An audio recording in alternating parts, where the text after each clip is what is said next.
The issue here that's coming up here regarding Senator Cruz, as Blake pointed out, is whether he is not just a citizen of the United States, born to an American mother in Canada, that would count, but whether he is a natural-born citizen. They're arguing over what appear to be semantics, and one that even the senator's opponents say is a moot point.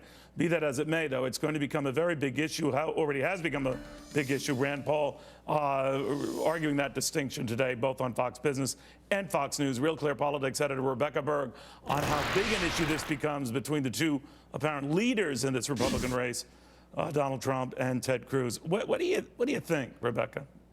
Well, what's been interesting to me, Neil, to watch is that as Donald Trump has come out apparently attacking Ted Cruz not only for being born in Canada to an American mother, questioning publicly his eligibility to run for president, but he's also saying now that Ted Cruz stole his idea for a wall to firm up border security with Mexico, basically accusing him of flip-flopping and changing his views. What's interesting as all of this has happened is that Ted Cruz has restrained himself and very deliberately not fought back at Donald Trump. It's part of a strategy by Ted Cruz to not attack any of his opponents, frankly, at this point. Well, we're told that's about cycle. to change. We're told, I don't know how much it's going to change. I don't know how nasty it gets.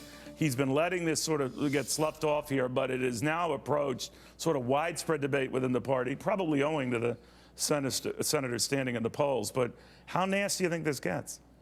Well, that's a great question, and I think we'll get a good sense of that at the debate this week when we'll see Donald Trump and Ted Cruz together on stage for the first time since Donald Trump started really attacking Ted Cruz.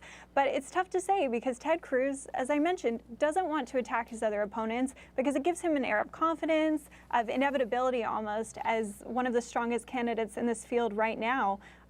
But he can't also, at the same time, appear timid in the face of Donald Trump's attacks. Other candidates have made that mistake. Other candidates have made the mistake of going after Trump too hard. And so Ted Cruz has a very fine line to walk here, and he needs to try to thread that needle at the debate this week. You know, I've run into, you follow this and do so very, very well for a living, but a lot of people were telling me, Neil, I wasn't aware that Senator Cruz was born outside this country, so how could he be a citizen? When you explain all of that, they say, okay, fine. But there could be an argument, what Donald Trump has been saying, what other candidates have weighed in to say as well, including, as I said, Rand Paul, is an element of doubt. All they want to raise is an element of doubt that, yeah, you might like Ted Cruz, but there is the possibility Democrats could drag him into a sort of a constitutional debate, or lawyers could have a fuss. Do you really need that? I think that's what they're really after, just to, you know, extend or drag this out where there might not be much reason to do so, and give another reason to sort of stand back with Cruz. Is that what they're up to?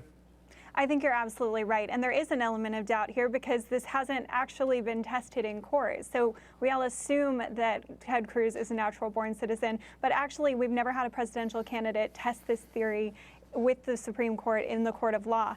Ted Cruz has somewhat of an advantage here because he has argued before the Supreme Court. He has studied the Constitution from a legal perspective. But you're right, it does cast some doubt, and no one can prove Ted Cruz right or wrong, and that plays to Donald Trump's advantage here. In other words, if you have any doubt, if everyone's weighing these candidates, anything that might be slightly out of the norm or make you think in a close call, should I go with this guy or that guy, this is another bit of noise that might make you go to someone other than Cruz, right? That's what they're up to. Sure, yeah. Sure, absolutely. And Donald Trump recognizes that Ted Cruz supporters could very well be Donald Trump supporters, just like a lot of Donald Trump supporters say that their second choice would be Ted Cruz. There's a lot of overlap between who they are trying to appeal to. And so it's no accident that he's going after Cruz in this way without actually explicitly attacking him, just raising that little seed of doubt.